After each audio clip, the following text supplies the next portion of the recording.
El polvo tenía un olor particular, una mezcla de papel viejo y tiempo detenido. Hacía meses, quizás un año, que no entraba al despacho de Javier. Era un santuario de silencio desde su partida, un cuarto donde el aire se había quedado quieto, pesado con su ausencia y con el aroma a tabaco de pipa que se negaba a abandonar las cortinas de terciopelo granate. Ese martes por la tarde, sin embargo, una necesidad mundana me empujó a cruzar el umbral. La garantía de la licuadora nueva había expirado y necesitaba encontrar la vieja para ver si aún servía. El despacho estaba como él lo había dejado. Libros de historia apilados en un orden caótico que solo él entendía, su pluma favorita reposando junto a un tintero seco y ese mapa del mundo antiguo que tanto le gustaba mirar, colgado en la pared como un testigo mudo de sus sueños de viajero, sueños que, ahora lo sé, nunca me incluyeron. Abrí el primer cajón de su escritorio de roble macizo, y el chirrido de la madera me pareció una queja, una protesta contra mi intromisión. Dentro, un cementerio de objetos olvidados, papeles, facturas de reparaciones de hacía una década, recibos de cosas que ya ni siquiera teníamos. Mis dedos, arrugados por mis 72 años, se movían con una lentitud mecánica, apartando clips oxidados que dejaban manchas marrones en los documentos y ligas resecas que se deshacían al tocarlas, convirtiéndose en un polvillo pegajoso. No había nada. En el segundo cajón, más de lo mismo. Un revoltijo de llaves que no abrían ninguna cerradura conocida, monedas extranjeras de un viaje que hicimos a San Antonio hacía 30 años y una vieja cámara de fotos que ya no funcionaba. Fue en el tercero, el más profundo y desordenado, donde mi mano tropezó con algo distinto. No era un fajo de papeles sueltos, sino una carpeta delgada, de un color azul cielo que contrastaba con la oscuridad del cajón. En la etiqueta, escrita con la caligrafía elegante e inconfundible de Javier, esa que yo antes admiraba y ahora me parecía un jeroglífico de engaños, una sola palabra, personal. No sentí premonición alguna. La curiosidad fue perezosa, la de una mujer que creía conocer todos los secretos de su marido tras 42 años de matrimonio. Creía que sus únicos secretos eran los cigarros que fumaba a escondidas o la botella de brandy que guardaba para las ocasiones especiales. ¡Qué ilusa! Saqué la carpeta y la puse sobre el escritorio, bajo la luz de la lámpara de latón. El polvo danzaba en el haz de luz. La abrí sin sospechar, esperando encontrar quizás viejas cartas de su madre o borradores de poemas que escribía en su juventud. Pero no había poemas. Lo primero que vi fue el sello de un notario, un águila en relieve sobre un círculo rojo y un lenguaje legal, frío y cortante como el filo de un bisturí. Era un testamento, un segundo testamento, fechado 7 años atrás. Mi respiración se detuvo en mi garganta. Nosotros hicimos un testamento juntos, hace 20 años. Uno simple, recíproco. Si él moría, todo era para mí. Si yo moría, todo era para él. Lo firmamos en una tarde soleada, riendo, pensando que la muerte era algo lejano, algo que les pasaba a otros. Mis ojos, cansados y acostumbrados a leer las letras pequeñas de los contratos de la tienda que regentamos juntos por 30 años, recorrieron las primeras líneas. El aire en mis pulmones se congeló. Cada palabra era una puñalada helada, precisa, mortal.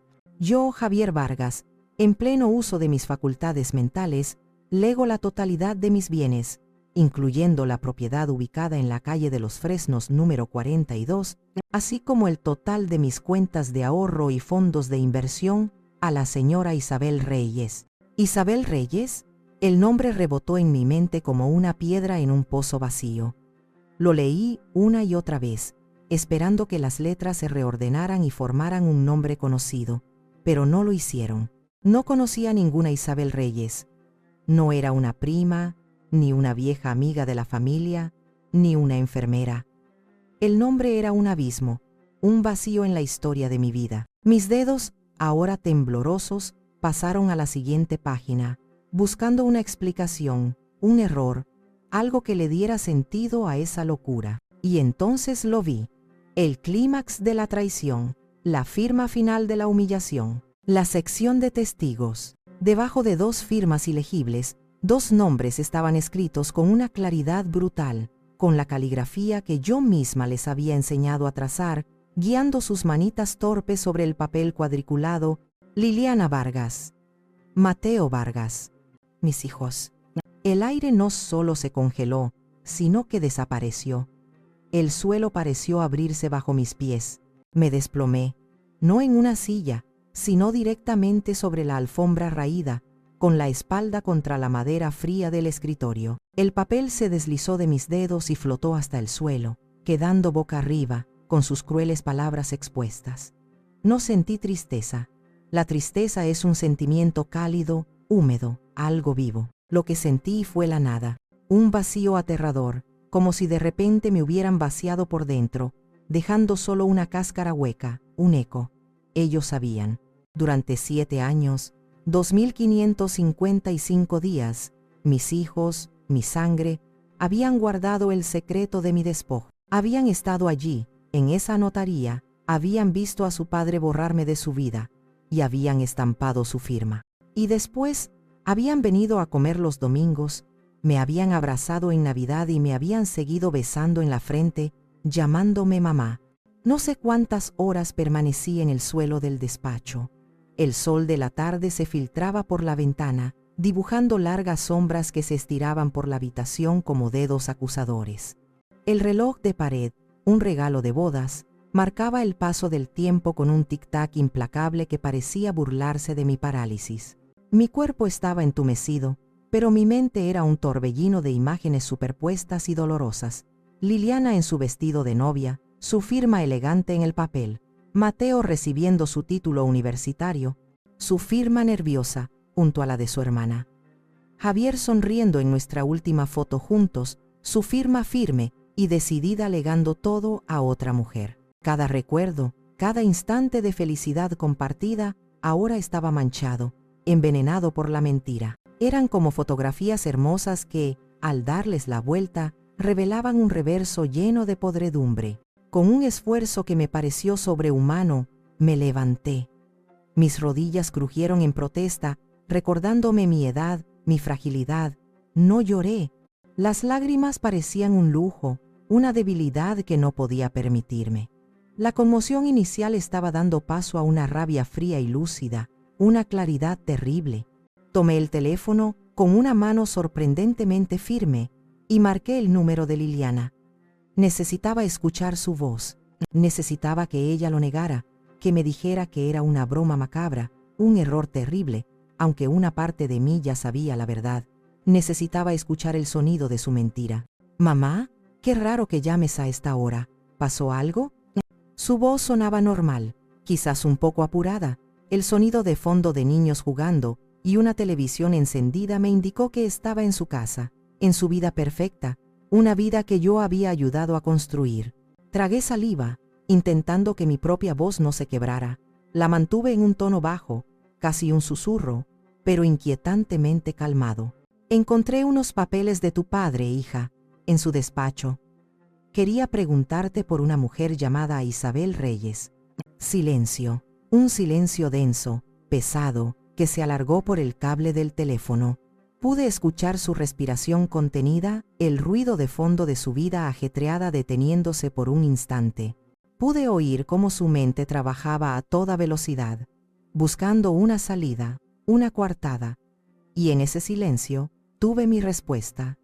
Fue la admisión más elocuente que podría haber recibido. «Ah», dijo finalmente. Y ese «ah» fue una confesión completa. Era una amiga de papá, una conocida a la que le dejó la casa y todos sus ahorros. «¿Ese tipo de conocida?», pregunté, y la calma en mi voz empezó a resquebrajarse, dejando paso a un filo de acero. «Mamá, por favor, no hagas un drama de esto». Su tono cambió. Ya no era la hija preocupada, sino una mujer irritada, a la defensiva. Papá era un hombre solitario a veces, tú lo sabes. ¿Solitario? Dormíamos en la misma cama, Liliana. Comíamos en la misma mesa. Pasé los últimos 5 años de su vida llevándolo a médicos y cuidándolo día y noche. ¿Cuándo tuvo tiempo para sentirse tan solitario? No me refiero a eso. Mira, es complicado. Pude imaginarla al otro lado, pasándose una mano por el cabello, molesta por la interrupción a su tarde perfecta. Lo importante es que esa mujer no va a reclamar nada. Nunca lo haría. Nosotros nos aseguramos de eso. La traición tenía capas, como una cebolla podrida. Cada frase que pronunciaba revelaba una nueva capa de engaño y condescendencia. ¿Ustedes, tú y tu hermano, cómo se aseguraron? ¿Hablaron con ella? No importa cómo, lo hicimos. Mamá, papá ya murió. Eso no importa. Solo queríamos protegerte. No queríamos que sufrieras. Si te lo hubiéramos dicho, te habrías derrumbado. Protegerte. La palabra era un insulto. Una bofetada. No me estaban protegiendo a mí, se estaban protegiendo a ellos mismos, a su comodidad, a la falsa paz de una familia construida sobre mis cimientos. Me di cuenta de que no había remordimiento en su voz, ni una pizca de arrepentimiento. Solo la molestia de haber sido descubierta era un simple inconveniente en su día. Así que decidieron mentirme por 7 años. Decidieron que yo era demasiado débil para saber la verdad, pero lo suficientemente fuerte para ser tratada como una tonta. No lo veas así, mamá, es que no lo entiendes. Papá estaba pasando por un momento difícil, se sentía incomprendido. ¿Y tú lo comprendiste también que firmaste un papel que me dejaba en la calle? No te iba a dejar en la calle. Por Dios, mamá, deja de ser tan melodramática. Sabíamos que Isabel no aceptaría. Era un gesto simbólico de papá, un gesto que valía la casa donde he vivido 40 años y todo el dinero por el que trabajé codo a codo con él. Vaya gesto. Colgué el teléfono sin despedirme. No podía soportar un segundo más su voz, su lógica retorcida.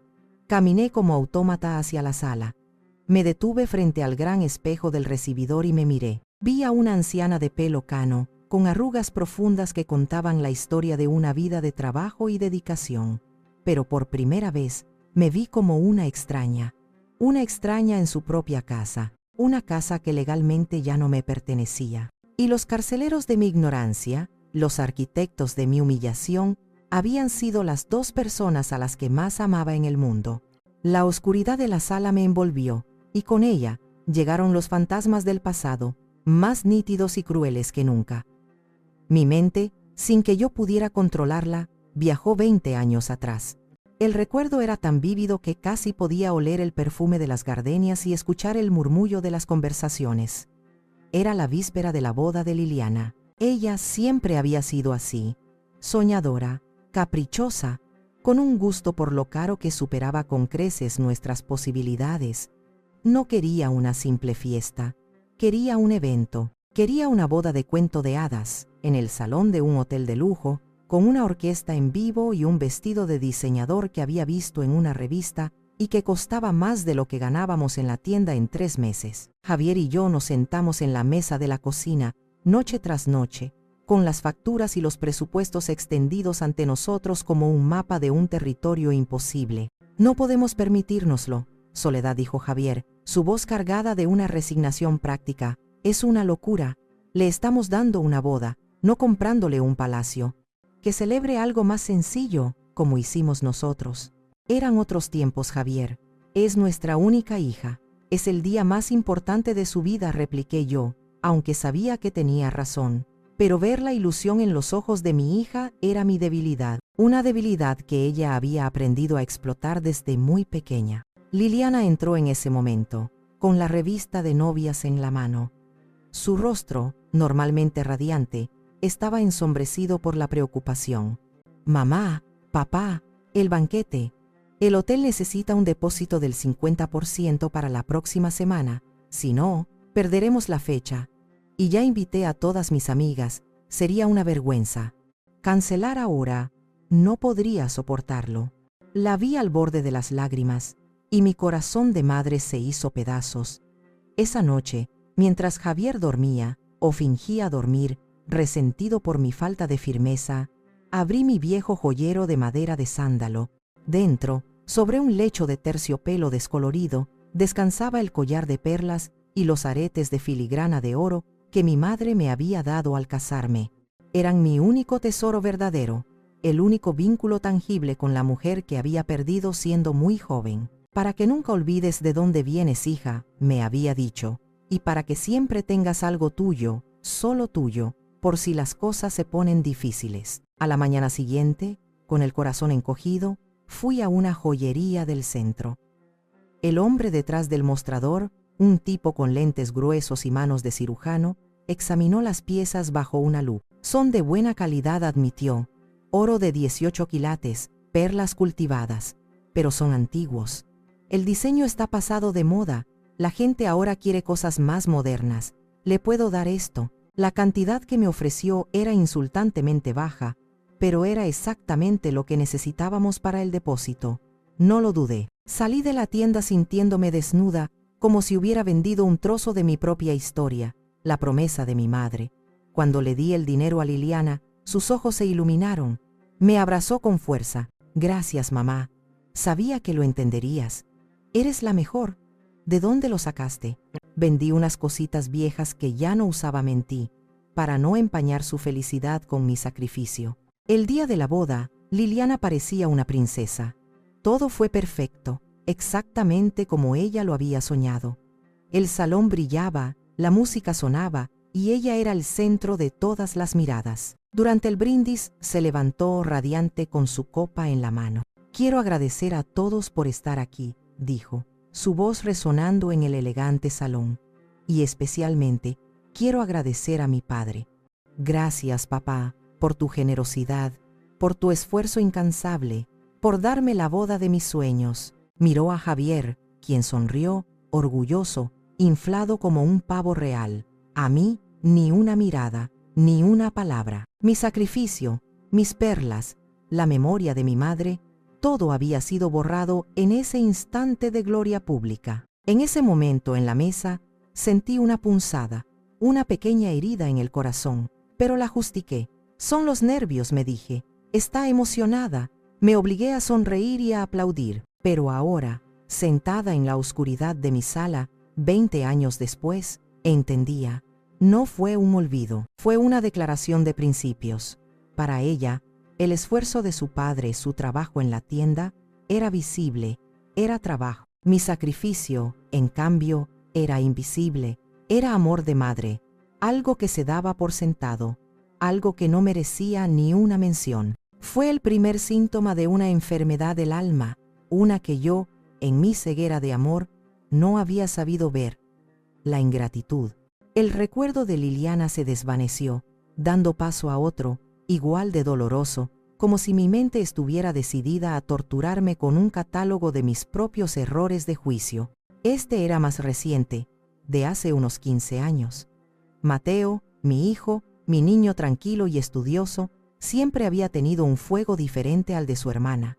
No buscaba lujos, sino éxito. Soñaba con tener su propia empresa, con ser su propio jefe, con demostrarle al mundo, y quizás a su padre, que él también podía ser un hombre de negocios. Javier siempre había sido más duro con él, exigiéndole más, comparándolo constantemente con otros. Quizás por eso, Mateo tenía esa necesidad desesperada de triunfar. Con nuestros ahorros y mucho esfuerzo, le ayudamos a montar una pequeña empresa de distribución de productos de ferretería.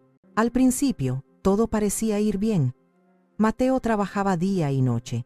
Nos contaba con entusiasmo sobre sus nuevos clientes, sobre sus planes de expansión. Pero era joven, inexperto y demasiado confiado. Se asoció con las personas equivocadas, tomó malas decisiones, extendió créditos que nunca cobró y, en menos de 2 años, la empresa se derrumbó como un castillo de naipes. La deuda que acumuló era enorme, una cifra con tantos ceros que me mareaba solo de verla escrita en un papel. Una noche, recibimos una llamada. Eran casi las 2 de la mañana. Era Mateo. Su voz era un susurro aterrorizado, entrecortado por el pánico. Mamá, papá, estoy en problemas, graves problemas. Nos contó que había pedido dinero a prestamistas, gente peligrosa que operaba al margen de la ley. Ahora lo amenazaban a él y a su joven familia, le daban una semana para pagar o habría consecuencias. Javier y yo no dormimos esa noche. Nos sentamos en la cocina, el mismo lugar de tantas decisiones familiares, y el silencio era espeso y amargo. Javier caminaba de un lado a otro, furioso. «Te lo dije, ese chico es un blando, no sabe hacer negocios». Yo solo podía llorar en silencio. Sabíamos lo que teníamos que hacer, no había opción. Al día siguiente, fuimos al banco. Retiramos hasta el último centavo de nuestros ahorros para la vejez. Era el dinero que habíamos acumulado durante 30 años de trabajo en la tienda, el dinero que nos daría una jubilación tranquila.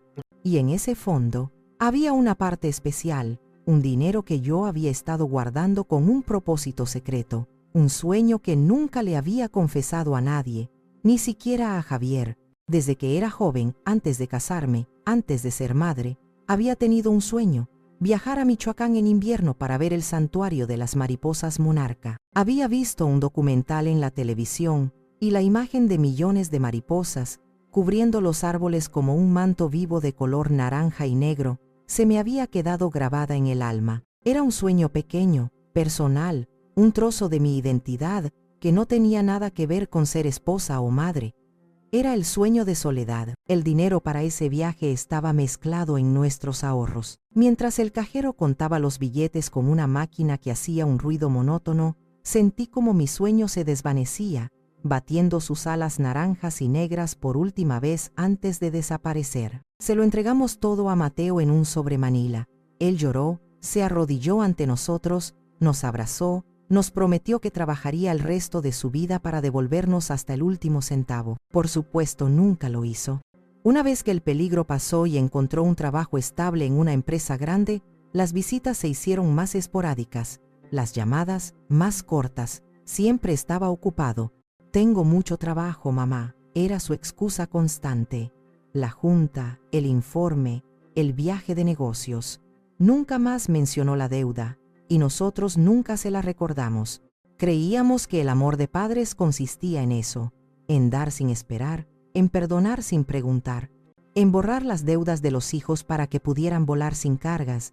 Esa noche, en la soledad de la cocina, después de vaciar nuestras cuentas, lloré en silencio. No lloré por el dinero, lloré por mi sueño perdido, por las mariposas que nunca vería. Lloré por darme cuenta de que, para mis hijos, mis sueños siempre serían menos importantes que sus necesidades. Y ahora, 15 años después, entendía que ni siquiera mi bienestar, mi techo, mi futuro, eran tan importantes como su comodidad para guardar un secreto. Los grandes sacrificios del pasado eran como pilares podridos que sostenían la fachada de nuestra familia feliz. Pero la erosión era constante, visible en las pequeñas grietas del día a día, en esos gestos y palabras que en su momento decidí ignorar por mantener la paz, por no ser una madre quejumbrosa. Mi lema siempre fue: la ropa sucia se lava en casa, y eso me llevó a tragarme más ofensas de las que puedo contar. Mi cumpleaños hace 2 años fue uno de esos momentos. Cumplía 70.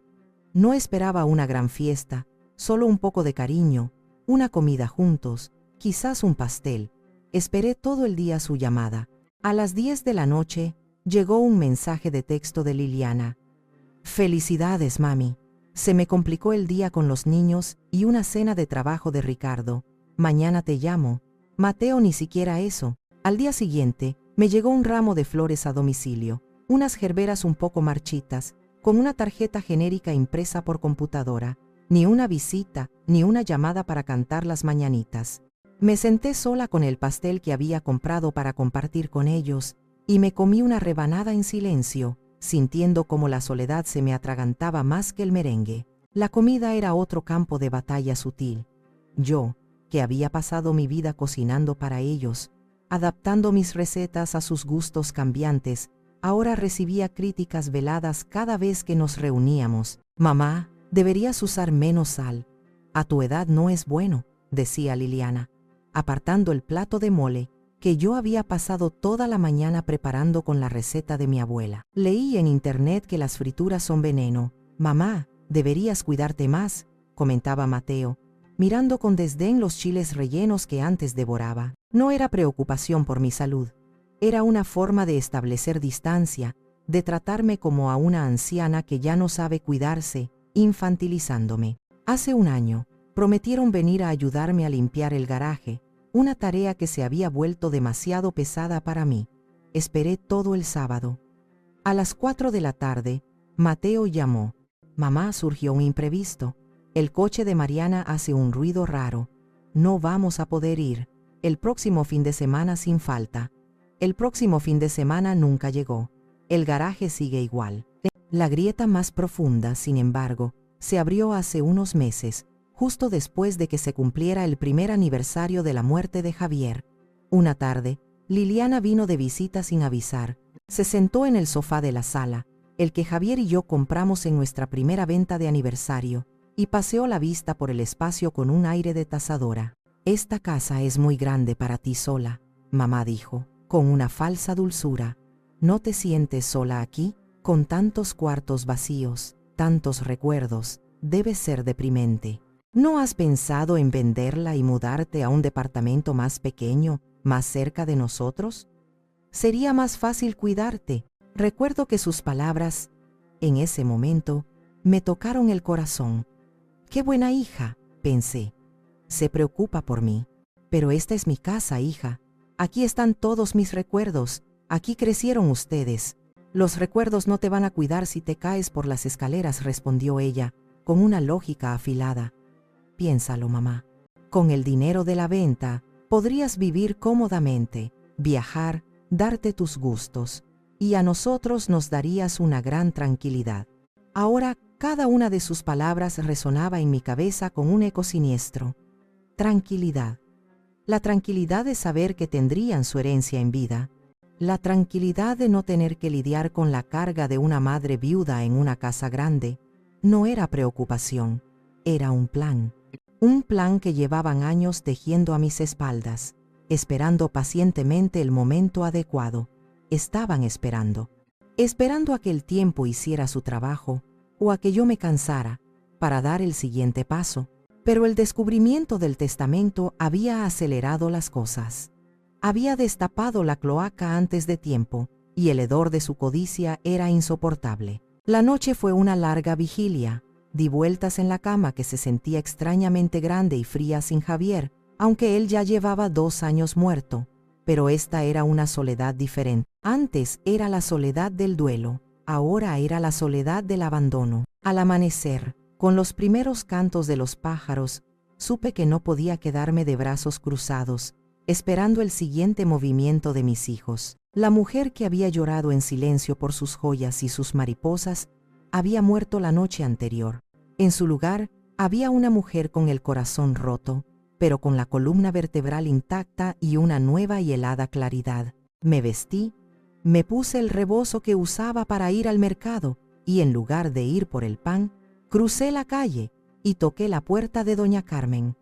Carmen era mi vecina desde hacía 30 años, viuda como yo, pero hecha de otra madera, directa, sin filtros y con un olfato para las mentiras que daba miedo.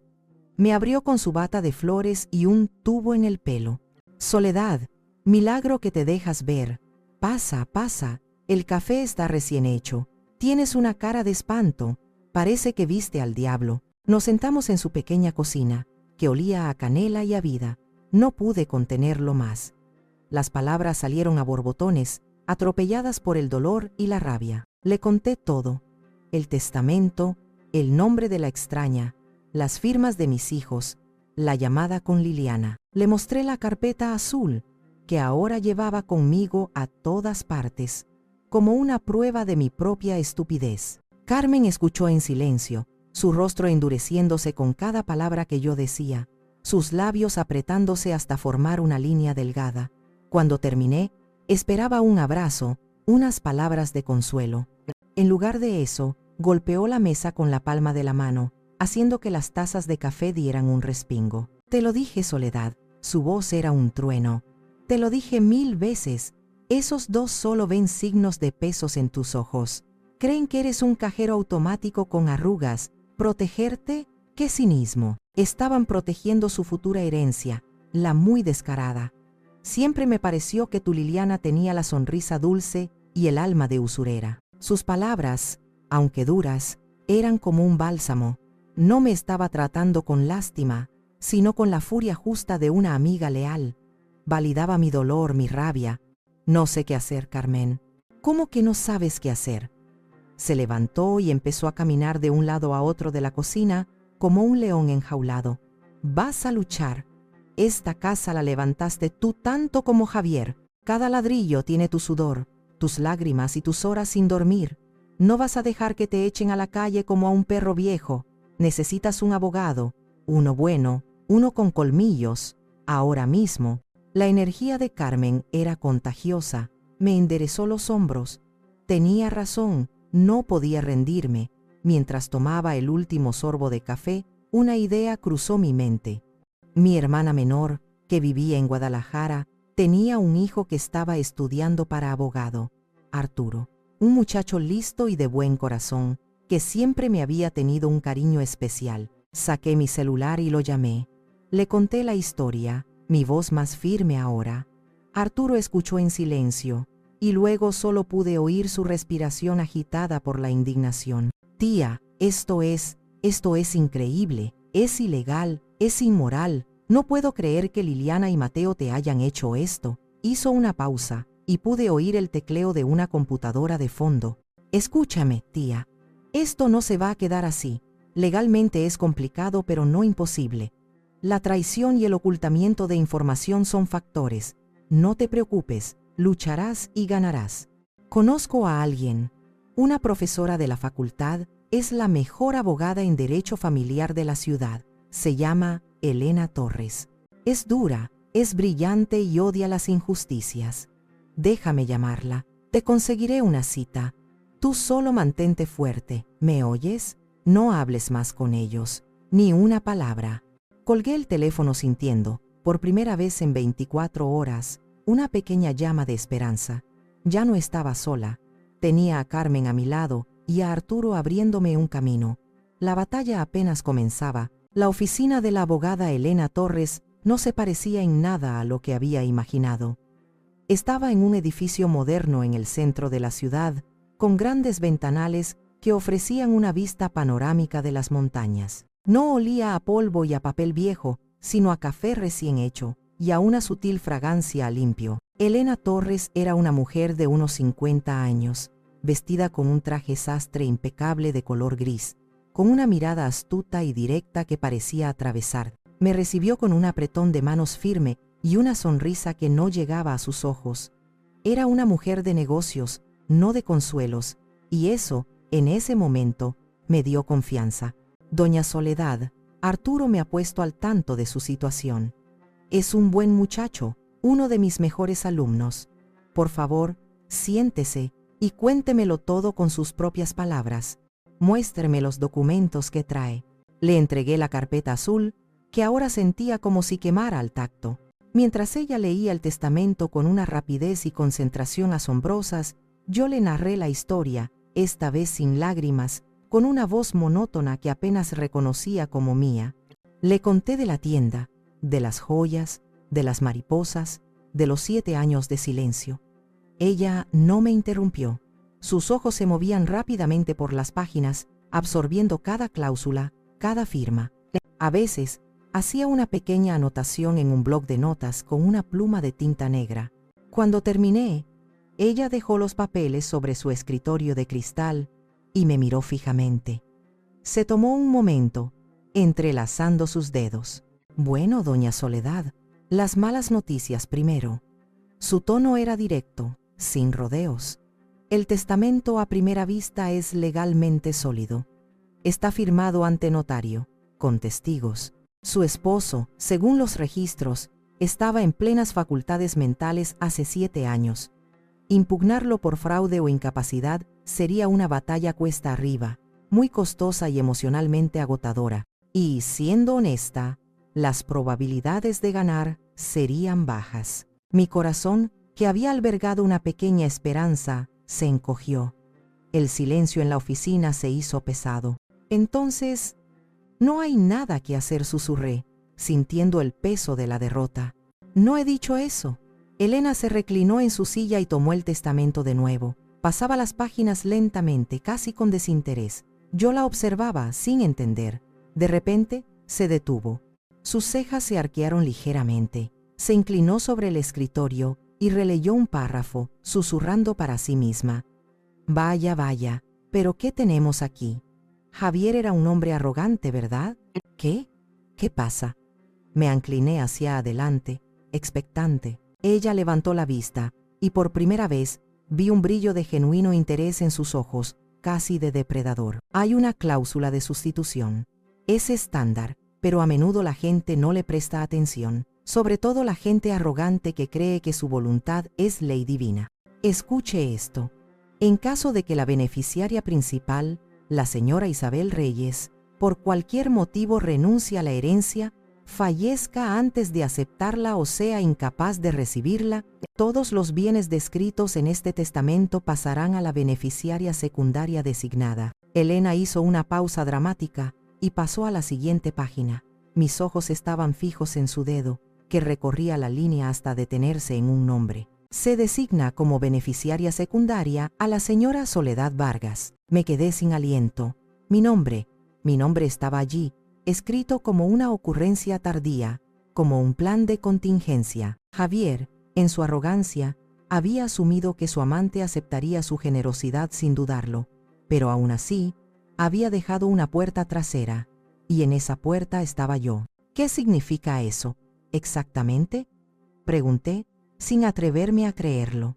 Significa, doña Soledad, dijo Elena, y ahora sí, sonrió abiertamente, que su difunto esposo nos ha dejado una pequeña ventana, una muy interesante. Significa que si logramos que la señora Isabel Reyes firme un papel diciendo, no, gracias. Todo esto dijo, dando una palmada sobre el testamento, la casa, los ahorros, todo vuelve a ser legalmente suyo. En ese momento, algo dentro de mí se activó. La mente de la mujer que había llevado la contabilidad de la tienda durante décadas, que podía detectar un error en una factura a metros de distancia, que negociaba con los proveedores hasta conseguir el mejor precio, esa mujer, adormecida por el dolor, despertó. Mi perspicacia para los negocios no había desaparecido, solo estaba dormida, y acababa de tomar su primera taza de café fuerte en mucho tiempo. Salí de la oficina de Elena con un nuevo propósito. Ya no era una víctima a la deriva, sino una mujer con una misión. El camino era claro, aunque lleno de espinas. Tenía que encontrar a Isabel Reyes y convencerla de que renunciara a la herencia. Pero antes, había otra llamada que hacer.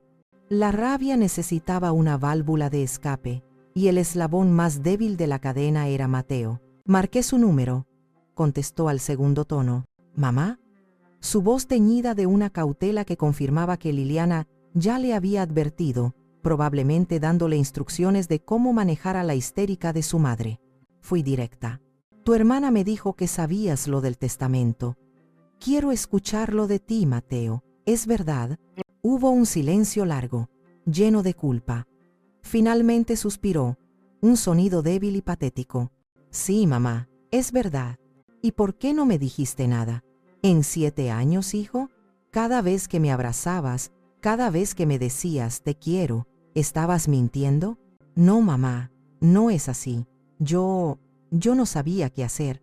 Su voz era un hilo, la de un niño asustado, no la de un hombre de 42 años. Papá me hizo jurar que no diría nada. Me dijo que era para protegerte, que esa señora nunca reclamaría nada, que solo era una formalidad para que él se sintiera en paz. ¿En paz? ¿Dejando a su esposa de 40 años en la calle? ¿Esa era su idea de paz? ¿Y tú le creíste? Mamá, por favor, no te pongas así. Liliana y yo hablamos de ello muchas veces. Creímos que era lo mejor. Papá nos obligó a firmar. Yo era joven, no entendía. Tenías 35 años, Mateo. Ya eras padre de familia. Entendías perfectamente. Entendías que estabas traicionando a tu madre y no te importó. O peor aún, no tuviste las agallas para enfrentarte a tu padre o a tu hermana. Mi voz era fría, desprovista de emoción. Lo siento, mamá. De verdad que lo siento. Era una disculpa vacía, la disculpa de alguien que lamenta haber sido descubierto, no haber cometido el acto. Tus disculpas no me sirven de nada ahora, Mateo. Colgué. No había nada más que decir. La decepción era un sabor amargo en mi boca. Con la dirección de Isabel Reyes que Elena había encontrado en los registros públicos, me subí a un autobús que cruzaba la ciudad. El trayecto fue largo. Miraba por la ventana las calles y los barrios que no conocía, sintiéndome como una turista en mi propia vida. El autobús me dejó en una zona residencial tranquila, de casas pequeñas con jardines cuidados. Encontré la calle y el número. La casa de Isabel Reyes era modesta, pintada de un color amarillo pálido, con una enredadera de bugambillas trepando por la fachada. No me atrevía a acercarme. Me quedé en la acera de enfrente, oculta a medias por un árbol de jacaranda. Observé la casa durante casi una hora. Vi a una mujer salir a regar las macetas. Era mayor, de pelo canoso recogido en un moño, con movimientos gráciles y serenos. No era la amante que mi mente había imaginado. No era una ladrona de maridos.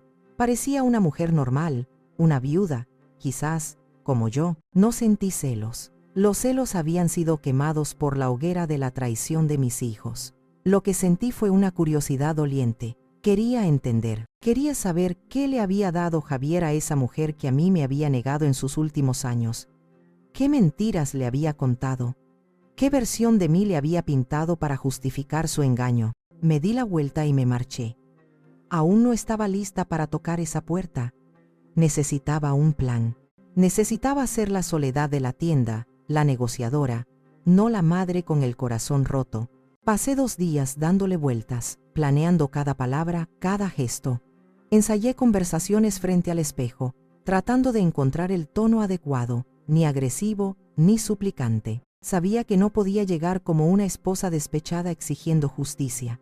Eso solo la pondría a la defensiva. Tenía que llegar como una mujer hablando con otra mujer, de igual a igual. El jueves por la mañana volví a tomar el autobús. Esta vez no me escondí. Caminé con paso firme hasta la puerta amarilla y toqué el timbre. El corazón me latía con fuerza en el pecho, un tambor sordo contra mis costillas.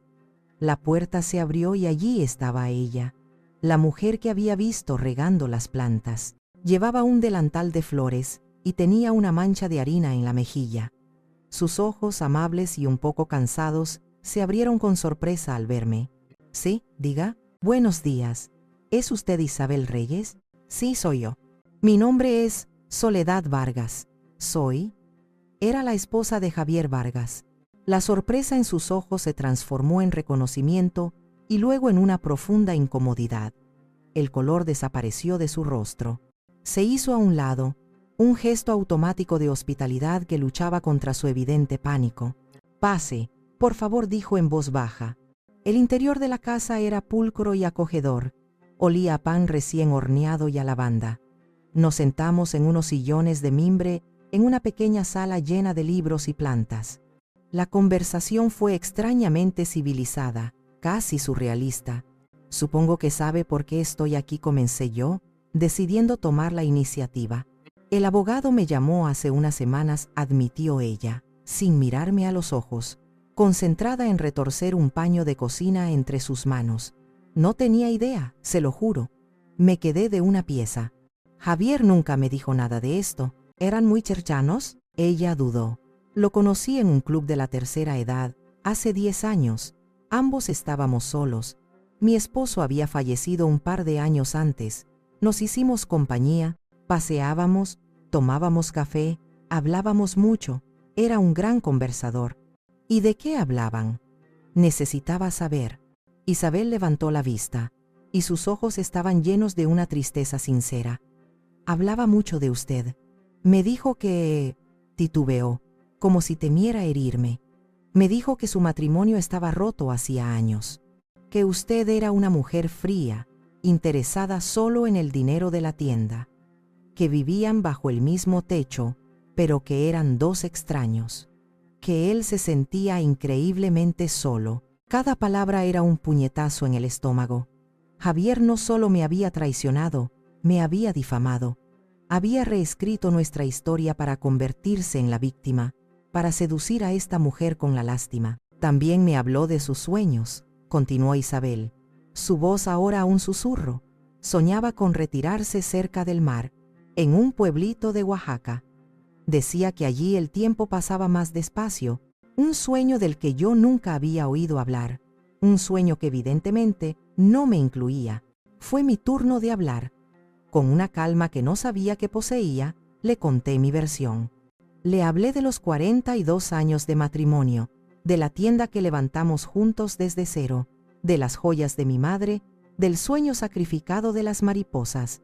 Le hablé de mis hijos, de sus firmas en el papel, de su silencio de 7 años. Mientras hablaba, vi cómo el rostro de Isabel se transformaba. La incomodidad dio paso a la conmoción, y la conmoción a una profunda empatía. Cuando terminé, había lágrimas en sus ojos. «Dios mío», susurró. Él me pintó un cuadro completamente diferente. Me siento tan avergonzada, tan estúpida. No tiene por qué. Ambas fuimos engañadas por el mismo hombre. La miré directamente a los ojos. No he venido a reclamarle nada. He venido a pedirle que haga lo correcto. El testamento tiene una cláusula. Si usted renuncia a la herencia, todo vuelve a mí. Isabel se levantó y caminó hacia la ventana. Se quedó allí un largo rato, mirando su jardín, dándome la espalda. Ninguna mujer merece esto, dijo finalmente, dándose la vuelta. Su decisión estaba tomada y su voz era firme. Por supuesto que firmaré la renuncia. No quiero nada que haya sido construido sobre una mentira. Lo siento mucho, Soledad. De verdad, salí de su casa sintiendo un extraño respeto por esa mujer. No era mi enemiga. Era solo otra víctima en la red de engaños de Javier, y me había dado la llave para recuperar mi vida. Regresé a casa con una sensación agridulce. Había ganado una batalla importante, pero la guerra aún no había terminado. Mis hijos no sabían nada de mi encuentro con Isabel. Seguramente seguían adelante con sus planes, asumiendo mi derrota. La idea me llenaba de una rabia fría. Decidí que, por el momento, mantendría mi ventaja en secreto. Saborearía este pequeño poder, esta anticipación. Los días siguientes los dediqué a hacer algo que había estado posponiendo. Poner orden, no solo en la casa, sino en mi vida. Empecé a revisar cajas viejas, a tirar papeles inútiles, a despejar el espacio como si estuviera preparando el terreno para una nueva construcción. Era una forma de terapia, de tomar el control, de demostrarme a mí misma que aún era la dueña de mi espacio, sin importar lo que dijera un papel. Fue durante esa limpieza, en el fondo de un armario del pasillo, debajo de una pila de manteles viejos, donde encontré una vieja caja de metal oxidada. La recordaba vagamente. Era donde Javier guardaba los papeles importantes de la tienda en los primeros años, antes de que compráramos una caja fuerte. La abrí con una llavecita que sorprendentemente todavía estaba pegada a la tapa con cinta adhesiva. Dentro, un amasijo de documentos amarillentos, actas constitutivas, permisos, viejas declaraciones de impuestos. El olor a papel viejo me transportó a esos primeros años de lucha y esperanza. Estaba a punto de cerrarla, pensando que no había nada de valor, cuando un sobre de un banco que ya no existía llamó mi atención. El logo estaba descolorido, de un banco que había sido absorbido por otro más grande hacía por lo menos 20 años. Lo abrí. Dentro había los estados de cuenta de una cuenta de inversión. Estaba a nombre de Javier y Soledad Vargas. La abrimos hacía casi 30 años, por recomendación de un cliente que era asesor financiero. «Es para el futuro», nos dijo. Metimos una pequeña cantidad de las ganancias de la tienda, algo que nos podíamos permitir perder. Recuerdo que Javier se encargó de todo. Luego, con el ajetreo del negocio, los hijos, la vida, simplemente lo olvidamos. O, para ser más exactos, yo lo olvidé. Él, aparentemente también, estaba tan concentrado en su vida secreta, en el dinero que manejaba a diario, en construir su narrativa de hombre sacrificado, que este pequeño fondo de inversión, que no tocaba desde hacía décadas, se le pasó por alto. Movida por una corazonada, llamé al número de atención al cliente del banco que había absorbido al original. Me costó casi una hora de música de espera y de pasar de un departamento a otro, pero finalmente, con mis datos y una serie de preguntas de seguridad que apenas recordaba, Una amable señorita me dio la información. La cuenta seguía activa, y gracias a la magia de los intereses compuestos y al milagro del tiempo, esa pequeña cantidad inicial se había multiplicado, se había convertido en una suma considerable. Una suma que no estaba mencionada en el testamento. Me senté en el suelo del pasillo, con los papeles extendidos a mi alrededor. La ley era clara. Al ser una cuenta conjunta, la mitad de ese dinero era indiscutiblemente mío. Siempre lo había sido. Era el fruto tangible de mi trabajo, de mis madrugadas en la tienda, de mis noches sin dormir haciendo inventario, de los sacrificios silenciosos que nadie nunca agradeció. Una risa seca escapó de mis labios. Era la ironía final. Javier, en su elaborado plan para despojarme, había cometido un error. Había olvidado un tesoro. Y ese tesoro no solo me daba seguridad financiera, me daba poder.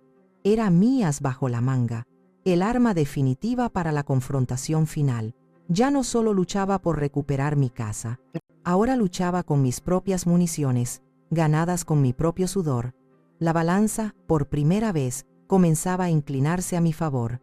Con el poder que me daban mis dos secretos, la renuncia de Isabel y el tesoro olvidado, me sentí transformada. La fragilidad había sido reemplazada por una determinación gélida. Era hora de poner el escenario para el acto final. El almuerzo del domingo ya no sería una simple comida, sería un tribunal. Esperé hasta el fin de semana. El sábado por la mañana llamé a Liliana. Utilicé un tono de voz que no había usado en años, el de una madre cansada, resignada, derrotada. Puse todo mi talento de actriz frustrada en cada palabra. Hija, he estado pensando, tienen razón. Esta casa es muy grande para mí, y no tengo fuerzas para pelear. Estoy muy cansada. Pude sentir su alivio a través del teléfono. Era casi palpable. Un suspiro de satisfacción mal disimulado. Ay, mamá, qué bueno que entras en razón. Es lo mejor para todos. Ya verás, no te arrepentirás. Quisiera que vinieran mañana, tú y tu hermano.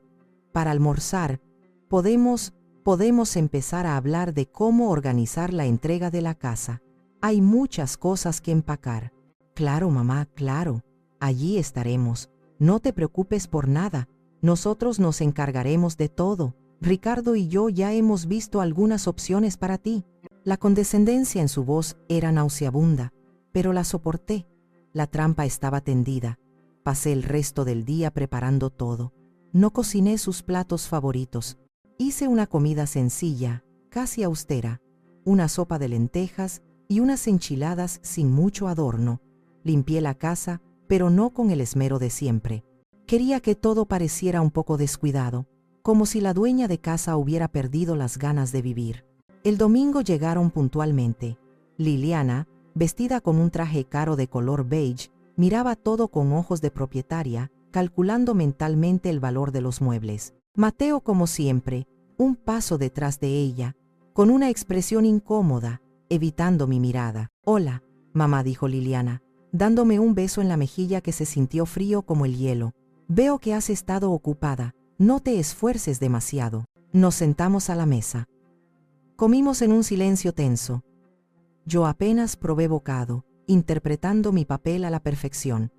Ellos, por el contrario, comían con apetito, el apetito de los vencedores. Fue Liliana, por supuesto, quien rompió el hielo, incapaz de contener su impaciencia.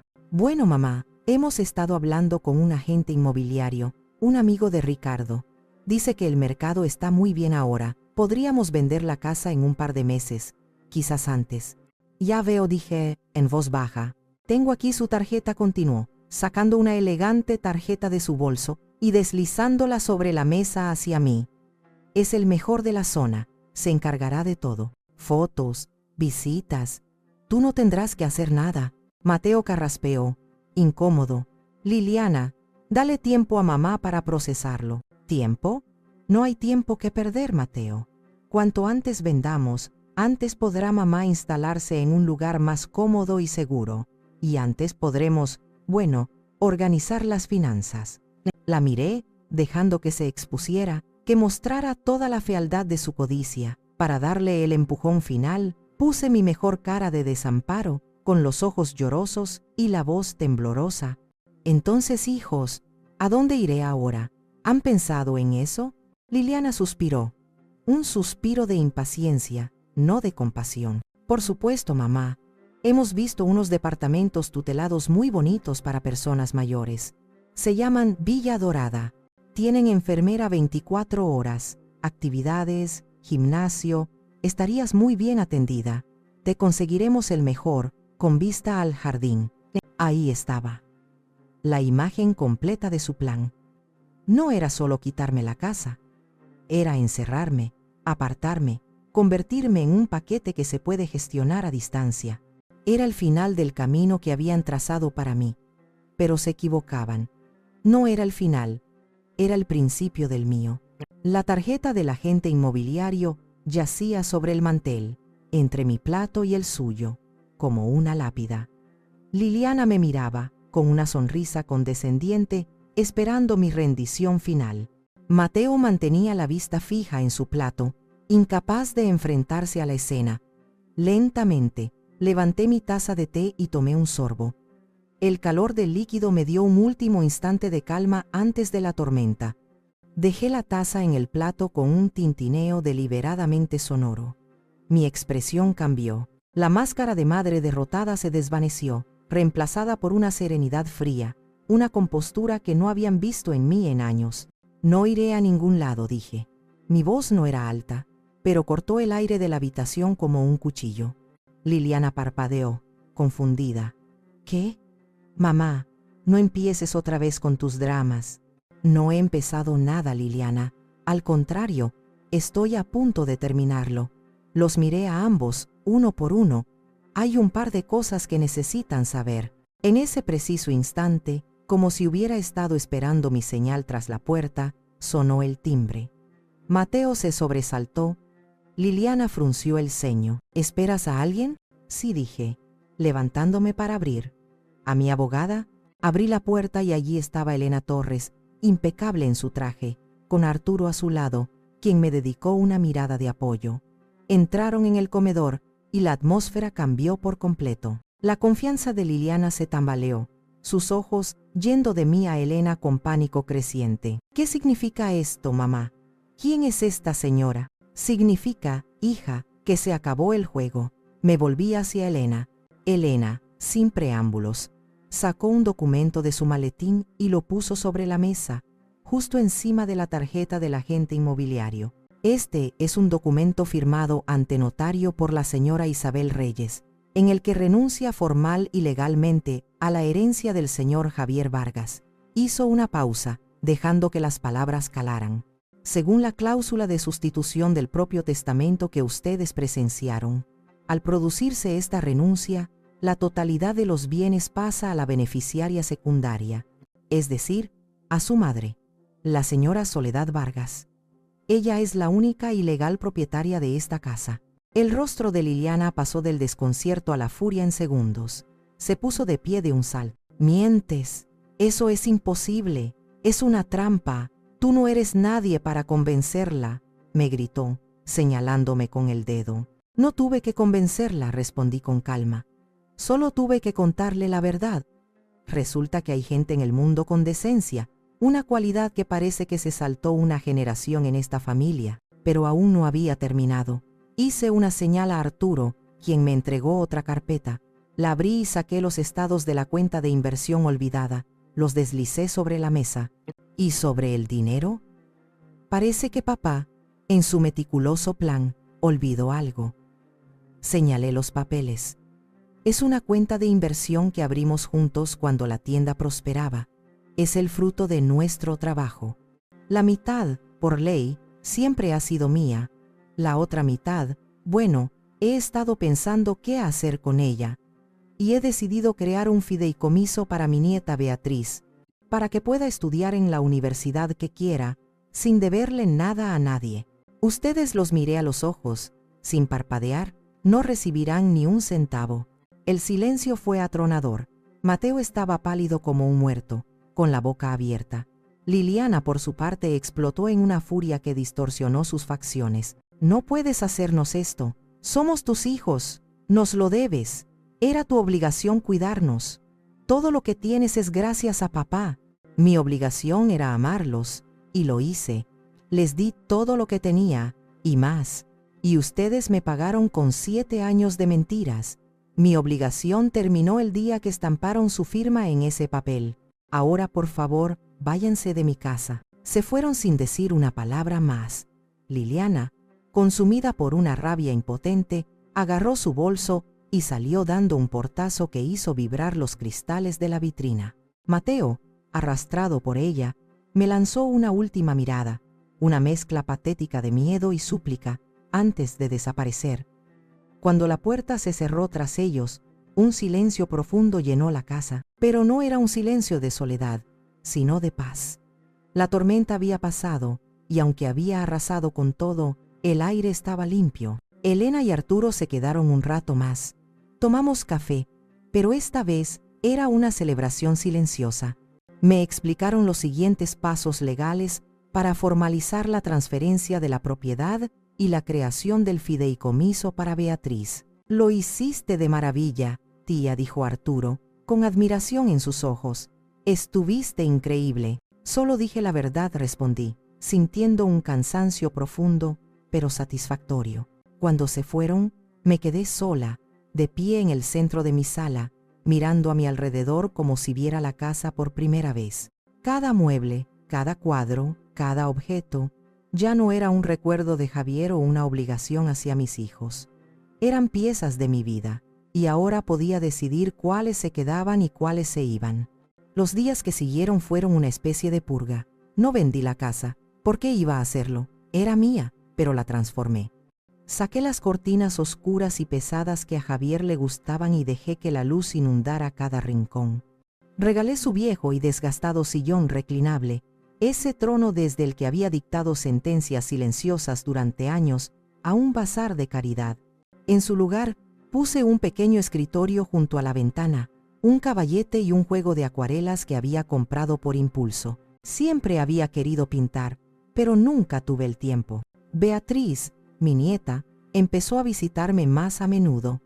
Venía después de sus clases en la preparatoria y juntas empezamos a trabajar en el jardín. Arrancamos las malas hierbas que habían crecido por el abandono y plantamos flores nuevas: lavanda, jazmín, rosas de colores vivos.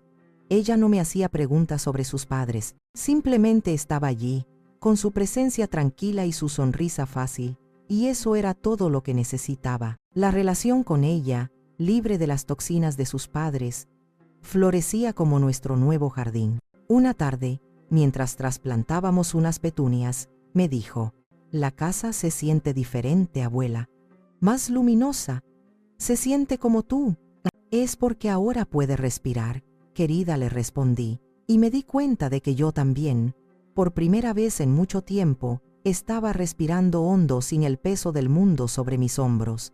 La casa y yo estábamos sanando juntas. La transformación de la casa era un reflejo de mi propia transformación interior. La mujer que se sentía invisible, que aceptaba las migajas de afecto, que sacrificaba sus sueños por los de los demás, se había ido. En su lugar, había una mujer que estaba redescubriendo sus propios deseos, sus propios colores. Un día, vi un anuncio en el periódico local. Un centro comunitario ofrecía clases de danzón para personas de la tercera edad. Doña Carmen, mi fiel aliada, me animó. «Ándale, Soledad, vamos a mover el esqueleto, que para estar quietas ya tendremos tiempo en el otro mundo». Fui. Al principio me sentía torpe, fuera de lugar, consciente de cada uno de mis movimientos, pero poco a poco, al ritmo de la música, mi cuerpo empezó a recordar lo que era moverse por placer, no por obligación. Encontré una nueva comunidad, gente que reía fuerte, que compartía historias y que no me veía como la viuda de o la madre de, me veían como Soledad. Mateo llamó una vez, varios meses después. Su voz sonaba pequeña, arrepentida. Tartamudeó una disculpa, esta vez parecía más sincera. «Mamá, yo lo siento mucho. He estado pensando y fui un cobarde». «Te perdono, hijo», le dije, y lo decía en serio. El rencor era una carga demasiado pesada y yo había decidido viajar ligera, Pero perdonar no significa olvidar. Necesito tiempo. Necesitamos distancia. Él lo aceptó. Quizás, algún día, podríamos reconstruir un puente, pero sería sobre un terreno nuevo, con reglas diferentes, basadas en el respeto mutuo. De Liliana no supe nada. A veces, el silencio es la respuesta más clara. Mi sueño de las mariposas, el que había sacrificado por Mateo, volvió a mí, pero ya no sentía la necesidad de viajar a Michoacán para encontrarlo. Una tarde, mientras leía en el jardín, Beatriz llegó con una caja de cartón. Dentro, varias plantas de algodoncillo. Investigué un poco, dijo con una sonrisa. Estas son las plantas que atraen a las mariposas monarca. Si las plantamos, quizás vengan a visitarnos, a crear nuestro propio santuario. Así que lo hicimos. Convertimos un rincón del jardín en un imán para mis sueños perdidos. La historia termina aquí, pero mi vida no. Termina una tarde soleada, sentada en mi jardín renovado. Beatriz está a mi lado, leyendo un libro, y yo tengo un pincel en la mano, intentando capturar en el papel el color exacto de una rosa. De repente, algo naranja y negro revolotea cerca de mí. Es una mariposa. Una hermosa mariposa monarca que se posa delicadamente sobre una de las nuevas plantas. Sonrío. No necesito ir a Michoacán. He aprendido que, a veces, si cuidas tu propio jardín, los sueños vienen a ti. Durante 42 años, construí un hogar para otros. Ahora, a mis 72,